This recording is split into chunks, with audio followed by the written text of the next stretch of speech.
এখন থেকে 1 লাখ বছর আগেও দক্ষিণ এবং দক্ষিণ পূর্ব এশিয়ার পুরোটা জুড়ে ছিল গহীন জঙ্গল।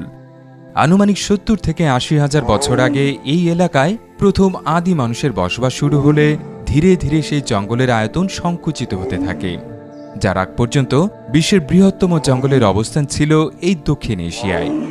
যদিও বর্তমানে এই খেতাব দক্ষিণ আমেরিকার অ্যামাজন জঙ্গলের মাথায় উঠেছে। যাই হোক, সুপ্রাচীন সেই জঙ্গলের বিশাল একটা অংশের অবস্থান ছিল ভারত মহাসাগর এবং বঙ্গোপসাগর সংলগ্ন উপকূলীয় এলাকায়। প্রাকৃতিক কারণেই উপকূলীয় এলাকায় জঙ্গলের চেহারা ক্রান্তীয় বনের বদলে ম্যানগ্রোভ বনে পরিণত হয়। ম্যানগ্রোভ বনের অন্যতম বৈশিষ্ট্য, এই বনের উদ্ভিদগুলো দিনে একাধিকবার সমুদ্রে জোয়ারের কারণে নোনা পানিতে অর্ধেক ডুবে থাকে। দক্ষিণ ও দক্ষিণ পূর্ব এশিয়ার উপকূলীয় এলাকা জুড়ে বিস্তৃত এই ম্যানগ্রোভ বনের খণ্ডিত কিছু ভগ্নাংশ এখনও টিকে আছে। ভারতের তামিলনাড়ু এবং অন্ধ্রপ্রদেশের উপকূলীয় এলাকায় অবস্থিত